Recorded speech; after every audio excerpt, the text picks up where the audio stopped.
Comment la France a volé des milliards de dollars à l'Afrique?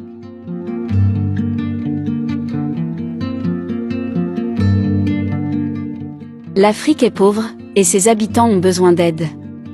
C'est un message répété à maintes reprises par les journalistes, les organisations caritatives et les organisations non gouvernementales. On dit aux enfants européens et américains de finir leur repas, parce qu'il y a des enfants pauvres qui meurent de faim en Afrique. Mais pourquoi le continent est-il devenu synonyme de pauvreté, alors qu'il est riche en ressources naturelles? Pourquoi l'Europe a-t-elle refusé d'investir en Afrique, avec autant de ferveur qu'elle y envoie d'aide? Les médias occidentaux ont tout fait pour ancrer cette image de l'Afrique dans le monde. Des Africains qui ont toujours besoin d'aide, avec leurs problèmes sans fin, jusqu'à ce que tout le monde ressente de la fatigue.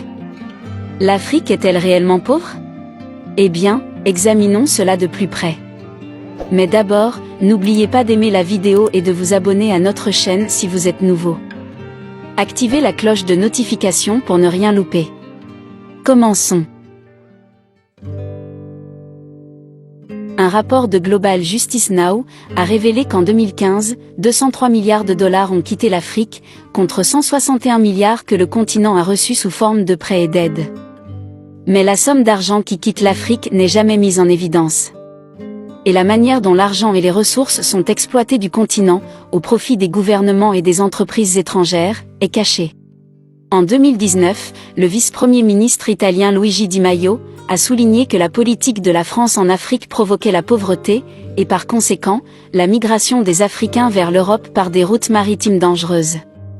Il a dit, si nous avons des gens qui quittent l'Afrique maintenant, c'est parce que certains pays européens, et en particulier la France, n'ont jamais cessé de coloniser l'Afrique. Il a affirmé que si la France n'avait pas ces colonies africaines, elle ne serait pas parmi les plus grandes économies mondiales. Ce sont des revendications sérieuses. Mais y a-t-il une part de vérité en cela? La France a-t-elle appauvri ses anciennes colonies d'Afrique, pour son propre gain économique? Di Maio n'est pas le premier à remettre en question les politiques de la France en Afrique, et à souligner à quel point elles sont égoïstes et exploiteuses.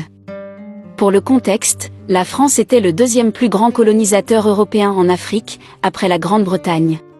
La France a principalement colonisé des pays d'Afrique de l'Ouest comme le Sénégal, le Mali, le Niger, la Côte d'Ivoire et bien d'autres. Après l'indépendance de ces pays dans les années 1960, ils entretenaient toujours de solides relations politiques et économiques avec la France. L'Europe a essayé de décrire sa relation continue avec ses anciennes colonies, comme un geste altruiste, puisque les Africains construisaient leur nation à partir de rien. Cependant, la réalité est que les nations africaines ont été pillées et dépouillées de leurs ressources naturelles, par ces puissances coloniales. Avant le colonialisme, l'Afrique était riche, avec des ressources naturelles et du commerce.